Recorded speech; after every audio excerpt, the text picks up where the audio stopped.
It's me, Sarah, Director of Awesome here at the IMAG, and it's again time for Don't Try This at Home. Today we're going to be doing Mentos fountains, which is typically something you would do at home, although you definitely want to keep your soda at home, and also maybe not do this at one time.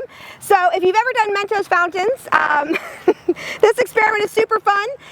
You got to have diet soda, works way better than regular soda. You've got Mentos, we've got launchers on top. The reason this experiment works is because if you were to put Mentos underneath a microscope, they are actually covered in little pits, and it's called nucleation sites, which is where all that carbon dioxide gathers and then it makes it erupt out of the neck of the bottle. So what we're going to do is we're going to be launching these all at once. All right, so here we go. We're going to go 3, 2, 1. Ready? 3, 2, 1, go!